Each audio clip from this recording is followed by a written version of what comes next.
Enciende la radio, siente la emoción. Rayito FM, la mejor conexión. Con riffs de guitarra que rompen el silencio. Reviviendo el rock, siente el poder inmenso. Rayito FM, donde el metal resuena. Con cada acorde la pasión se envenena. Desde los 80 hasta los 90, súbete al viaje, que la música no miente. Las voces que gritan, los tambores que laten en cada transmisión, los recuerdos desborden de Metallica, Maiden, el legado sigue en Rayito FM, el rock nunca se rinde. Rayito FM, donde el metal resuena, con cada acorde la pasión. Ha sido encontrado muerto en su casa de Seattle, en Washington. Cobain durante varias entrevistas había hablado abiertamente acerca de su problema con las drogas y el alcohol y comentó que su adicción a la heroína había sido fomentada por unos dolores muy fuertes de estómago que lo atacaban frecuentemente. Los doctores no encontraban la causa de estos dolores y tampoco podían pararlos. Según Cobain, eso era lo único que lo ayudaba a escaparse. El 8 de abril de 1994, el cuerpo de la estrella de rock Kurt Cobain fue descubierto en una habitación sobre el garage de su mansión junto al mar en Seattle. Un tiro de una escopeta calibre 20. Una nota que cita erróneamente una letra de Neil Young. Si tienes la edad suficiente para recordar la tenue y lejana primavera del 94, sin duda recordarás exactamente dónde y en compañía de quién estabas cuando escuchaste la noticia. I was just shocked. I was so sad. I even cried. I'm so happy, 'cause today I found my friends were in my head. Kurt Cobain ha muerto.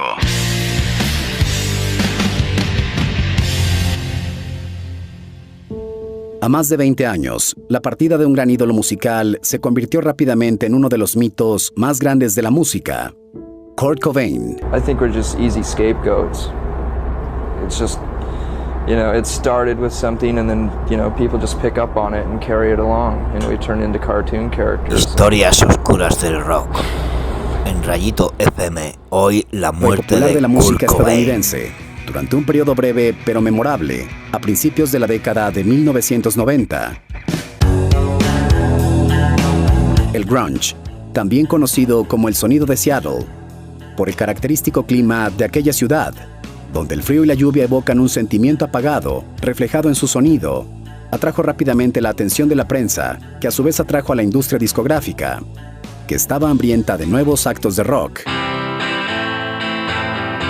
Letras oscuras, voces intensas y la fuerte distorsión y los riffs, que definieron el componente de guitarra eléctrica, que se describió como sucio o fangoso, ayudaron a dar lugar al término grunge. Un movimiento musical que se veía reflejado en la cultura pop de aquella época. Las camisas de franelas a cuadros y jeans rasgados, directo de las tiendas de segunda mano. Rockeras como Courtney Love y Cat Villan de Babes in Toyland ayudaron a popularizar un look que mezclaba la moda de las chicas de los años 50 con toques glamorosos de los 70. Un sonido representado por bandas como Alice in Chains, Stone Temple Pilots, Soundgarden con la voz inconfundible de Chris Cornell. Till you all just disappear. Pearl Jam y, por supuesto, Nirvana. Esta última siendo la que personificaba la escena grunge, con un éxito descomunal, impulsado por la inquietante Smell Like Teen Spirit. Canción que desplazó a Dangerous de Michael Jackson del primer puesto de las listas de Billboard en 1992, y durante un breve periodo, surgió un cambio radical en las listas de popularidad a nivel mundial. Dentro de la historia de la música podemos encontrar grandes íconos representativos, y sin duda uno de ellos es Nirvana.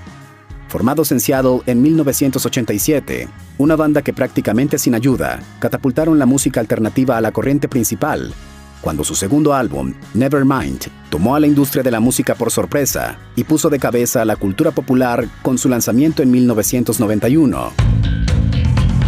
Su mezcla de dirge, su espíritu punk rock y sus letras abstractas capturaron la imaginación de los jóvenes de aquella época, que se encontraban cada vez más en descontento. La generación X.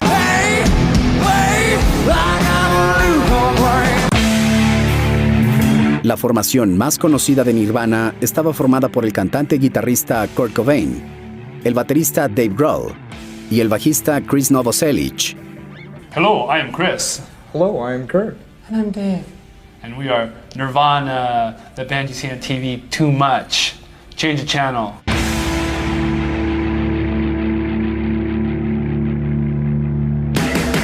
Cobain y Novoselic se conocieron en la escuela secundaria en Aberdeen, Washington, donde originalmente se encontraba la banda. Pero, ¿por qué se llamaba Nirvana? Dicho por el mismo Kurt, se decidió por ese nombre porque quería un nombre que fuera hermoso, agradable y bonito, en lugar de un nombre punk malo y obsceno, como el de algunas bandas de la escena. El Nirvana, que de acuerdo al budismo, es un concepto complejo de un estado del ser, en el que una persona escapa al sufrimiento del mundo y se da cuenta de su unidad con el universo. Y si bien tanto Grohl como Novoselic construyeron a la música de Nirvana, Cobain fue el principal compositor de la banda, escribió todas sus letras y casi toda su música. But when I heard punk rock, I made me realize that these people are a lot like me, you know. They're just as sloppy and as bad musicians, but they still like passion and they like energy. And so it helped me start a band, and hopefully it'll do the same for other kids and people. Dicho por el compositor Vivek Madala, Kurt Cobain cambió la trayectoria de la música popular al permitir que se abandonaran los principios armónicos tradicionales occidentales. Aunque es exagerado describir a Cobain como el Arnold Schoenberg del rock, Kurt creó significado y coherencia sin basarse en las convenciones musicales establecidas. Kurt Donald Cobain nació en 1967 en el pueblo maderero rural de Aberdeen, cercano a la ciudad de Seattle, en Estados Unidos. El pequeño Kurt tuvo una infancia generalmente feliz hasta que sus padres se divorciaron cuando él tenía 10 años. Después de ese evento, con frecuencia estaba nostálgico, preocupado y enojado. Dolor emocional que se convirtió en un tema y un catalizador en gran parte de su música y personalidad. Cuando era adolescente, se mudó entre las casas de varios familiares y amigos. Ocasionalmente durmió debajo de los puentes mientras comenzaba a usar drogas y a participar en pequeños actos de vandalismo, como formas de rebelión adolescente. A pesar de tener un gran interés musical, esto no alejaría a Cobain de sus hábitos autodestructivos. En julio de 1985, meses antes de formar su primera banda, fue arrestado por destrozar algunos edificios y luego fue multado y sentenciado. Con la presencia de Chris Novoselic y un baterista local llamado Aaron Woodhart, Kurt Cobain tuvo su primera presentación musical en una fiesta casera, un hecho que confirmaría el camino que lo llevaría a marcar su historia. A partir de 1988, las ambiciones musicales de Cobain comenzaron a avanzar. Bajo el nombre de Nirvana y un pequeño sello discográfico, lanzaron su primera canción, Love Buzz.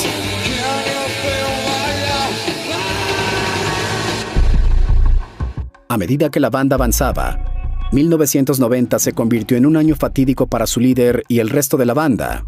Justo en este año Cobain conoció a la rockera Courtney Love en un club nocturno de Portland. Pero esta relación romántica y trascendental para ambos se desarrollaría más tarde. Con el ingreso de Dave Grohl a la agrupación, tuvieron la oportunidad de hacer una gira con Sonic Youth. Para 1991, junto a un sello discográfico importante, Geffen Records, y con el lanzamiento de su segundo álbum de estudio, Nevermind, los éxitos masivos llegarían y la carrera y vida de Kurt Cobain se verían golpeados evidentemente. Con la popularidad de la banda disparándose en la escena musical, Cobain estaba en conflicto constante sobre la dirección que tomaba su música. Como alguien que construyó su arte sobre los cimientos antisistema, comenzó a sentir que estaba perdiendo el control de su futuro, así que comenzó a usar heroína para aliviar su estrés y algunos problemas de salud. Poco antes del lanzamiento de Nevermind, Cobain se había vuelto a conectar con Courtney Love, quien estaba al frente de la banda Hole. Los dos se sumergieron en un romance vertiginoso. Numerosas fuentes revelan que fue la misma Love quien, de una manera obsesiva y determinante, persiguió a Kurt hasta lograr engancharlo. La pareja se convirtió rápidamente en el objetivo de los tabloides. Su amor autodestructivo acapararía la atención de la prensa. Su noviazgo fue intenso y breve. Después de 4 meses de noviazgo, Love ya estaba embarazada de su hija cuando decidieron casarse en Honolulu, Hawái, el 24 de febrero de 1992. La novia vestía un vestido que antes pertenecía a la actriz de Hollywood, Frances Farmer, mientras que Cobain vestía una pijama de franela verde. Después de la boda, Cobain se deprimió y, a pesar de la creciente popularidad de Nirvana, su líder no tenía ningún deseo de hacer una gira y se recluyó aún más en sí mismo. Los excesos, las drogas, un remolino de situaciones y emociones capturarían por completo la atención de Kurt. En 1993, la policía de Seattle tuvo que interrumpir una violenta disputa en la casa de la pareja. Los dos estaban peleando por las armas de Cobain en la residencia, lo que resultó en que la policía las confiscara y lo arrestaran por agredir a Love. Love your pain. Breathe, you sons of bitches. Who am I kidding? Pounding out a kid? Breathe. Hurts like hell. Push. Push. Ese mismo año la banda lanzaba In Utero, que alcanzó el número 1 en las listas de música. Sus letras profundamente personales reflejaron su ira hacia la industria discográfica. En el otoño de ese mismo año, Cobain y la banda actuaron para lo que se convertiría en un hecho clásico de la música.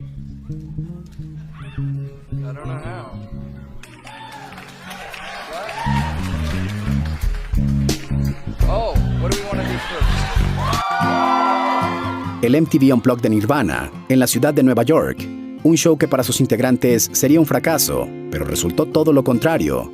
En palabras de David Grohl para la revista American Way, se suponía que ese show sería un desastre. No habíamos ensayado, nunca habíamos tocado un acústico. Incluso la gente de MTV nos lo dijo. Sin embargo, cuando nos sentamos y las cámaras comenzaron a rodar, algo encajó. Terminamos haciendo uno de los mejores shows de nuestra vida.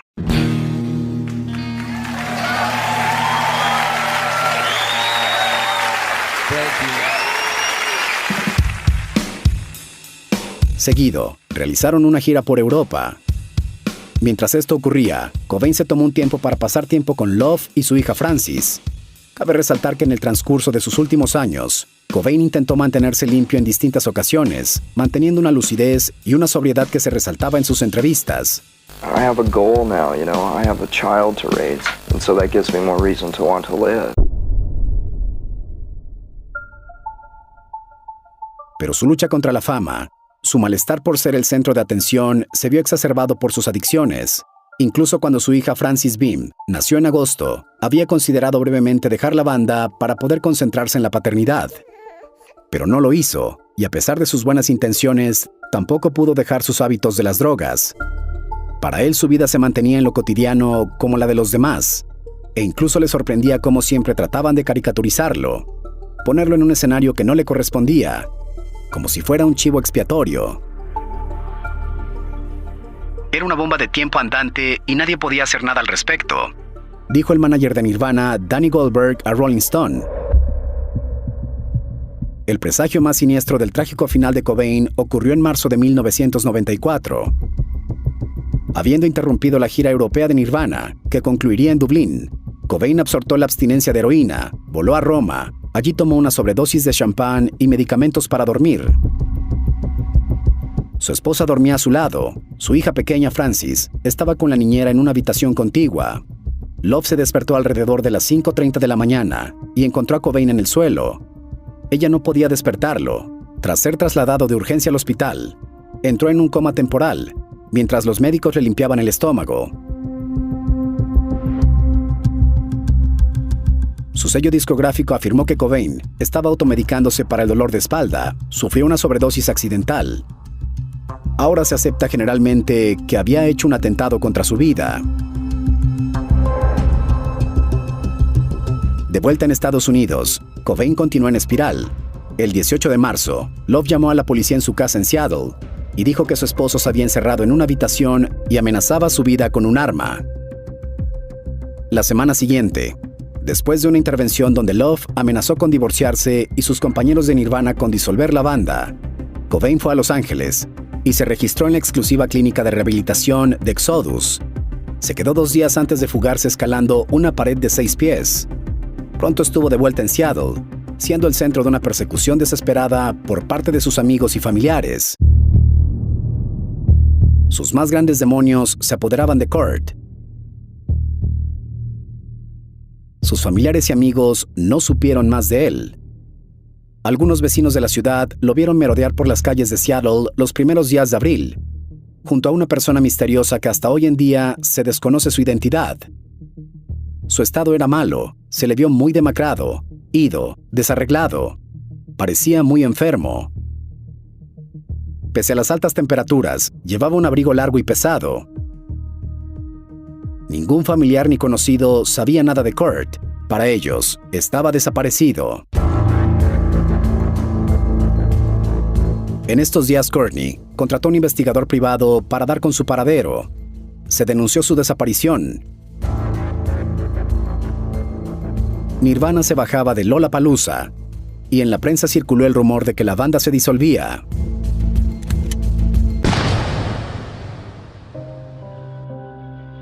Es mejor quemarse que desvanecerse, se leía en una nota escrita por el mismo Cobain. Era el 8 de abril de 1994, el electricista Gary Smith, que se encontraba en su residencia de Lake Washington para instalar una cámara de seguridad, encontró a Cobain. Se había atrincherado en la habitación, apoyado con un taburete contra la puerta. Una escopeta yacía sobre su pecho. Llevaba muerto ya algún tiempo. Dejó una larga carta en la que se dirigía a sus fans, así como a su esposa y su hija pequeña. La policía encontró el cuerpo de un joven de 27 años, con un rostro destrozado y con su cuerpo rodeado de sangre, pastillas, jeringas, un peluche y varios cassettes. Muchas especulaciones surgieron alrededor de este hecho. Una ola conspirativa rodeó inmediatamente la muerte de Kurt Cobain, impulsada principalmente por el ex oficial del Departamento de Policía de Los Ángeles, Tom Grant, y por el teórico de la conspiración, Richard Lee, quien presentó una demanda contra la ciudad de Seattle, alegando que se habían ocultado informes y fotos que incluían la evidencia que el líder de Nirvana había sido asesinado.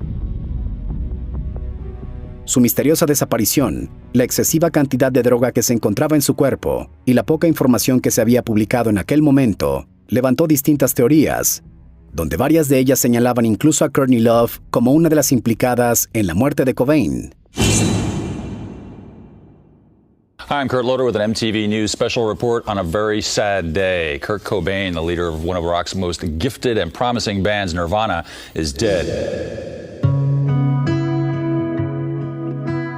Una noticia que sacudió al mundo por completo, un evento emblemático que marcó a toda una generación. Un triste adiós de una de las personas más influyentes de la década de los 90, que dejaba una huérfana de padre y una viuda señalada.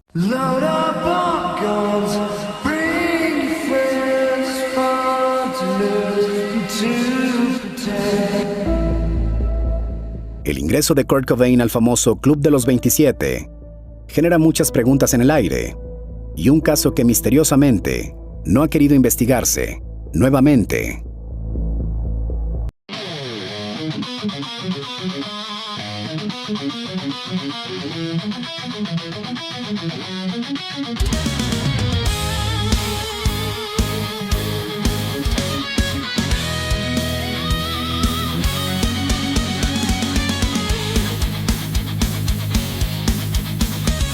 Enciende la radio, siente la emoción. Rayito FM, la mejor conexión. Con riffs de guitarra que rompen el silencio. Reviviendo el rock, siente el poder inmenso.